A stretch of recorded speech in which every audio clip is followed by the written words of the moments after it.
One tingin. 1, 2, 3. Ano mga isusap?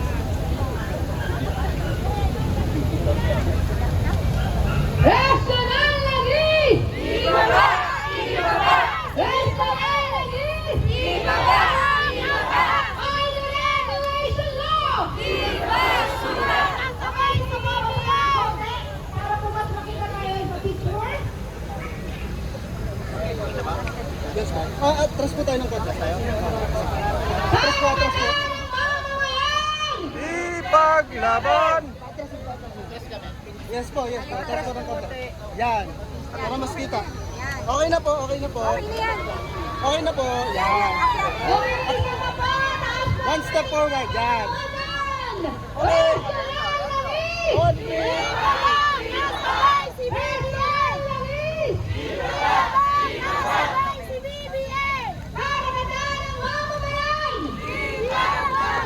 Sabay si BBM! Galit na galit si Mami.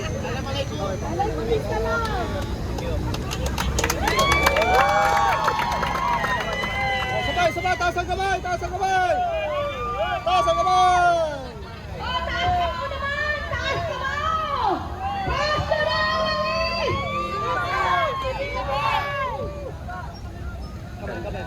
Ganda. Okay. Ganda. Yes! Thank you po. Aasahan po namin ang inyong patuloy na suporta sa ginagawang kampuan ng mga mamamayang Batanggenyo.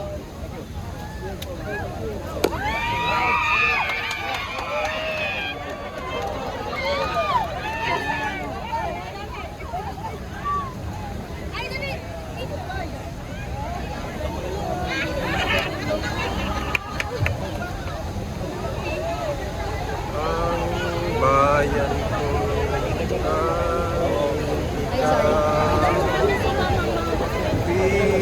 Pilipinas ko mahal at kay man sa iyo'y lakang. Kamusta po si Father? Ayun, ano pa rin, mainit pa rin. Laban sa korupsyon. Oo nga po. Good luck. Ingat po kayo palagi, Kong. Hi, Ma'am Kat. Gagamitin na po natin yan sa maraming Kamusta po kayo, Ma'am Kati? Okay naman. Nakaka-proud ko. Meron tayong mga bagong henerasyon na leader. Ngayon, di ba ho talaga pag wala pang bahid ng korupsyon? Diba? So yung mga kabataan to, sana Sana babalik namin yan sa inyo. matagal na dyan, lalo sa Kongreso na matatanda na, maiya kayo, mga bata pa yung lumalaban sa korupsyon. Ibig sabi- Dapat kayong ehemplo na dapat nagpapakita sa kanila na kayong tumulong para sa bayan. Ibig sabihin, ma'am, mas maganda talaga ang bago Yes. kaysa luma. Okay lang yun, basta naninindigan. Okay lang luma, basta matatag. O, tsaka matatag, may paninindigan, di ba? Na hindi takot, hindi duwag. Eh, paano, ma'am, ang luma pag magnanakaw? Na wala pag luma, nabubulok. Diba? Pag luma, nabubulok na yun eh. Ay, makati.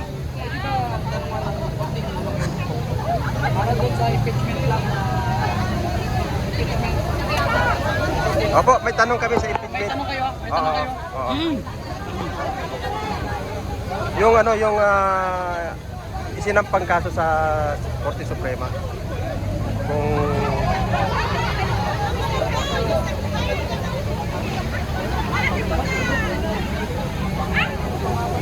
grabe guys, di ba sabi ko sa inyo, darating po yung the big three. Yun, no?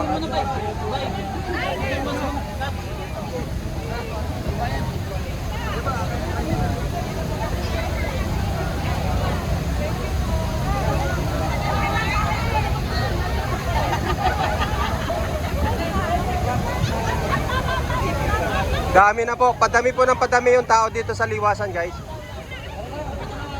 Sino?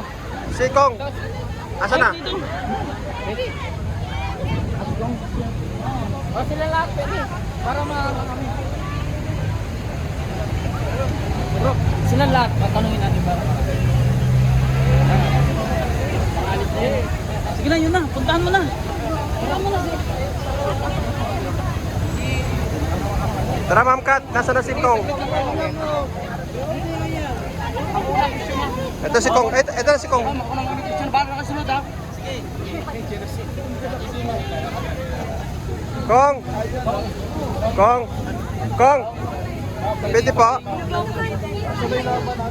Mga vloggers. Kung ano po yung masasabi mo na tila ba ngayong gustong madaliin ng Committee on Justice ang impeachment process kay Vice President Sara nung malaman nila na may mga petition sa Supreme Court na ipatigil itong illegal na impeachment kay VP Sara? Ang pakiwari ko dyan, gusto nilang dito pa lang sa hearing, pakiwari ko na, siraan nila ng lubusan si Vice President Sara. Kasi doon sa Senado, walang mangyayari doon. They don't have the numbers in the Senate. Kaya dito pa lang, gusto nilang sulitin ang mga hearings. Itong mga titirang hearing ng Justice Committee.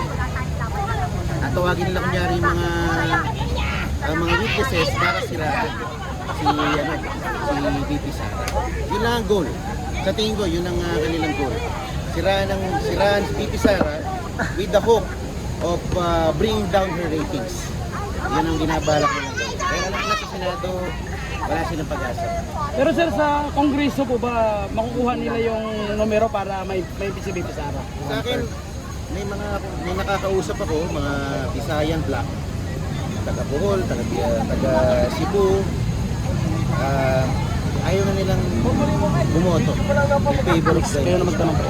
kahit ang Mindanao medyo kinakabahan kasi definitely it will affect their standing pagdating sa 2028 elections.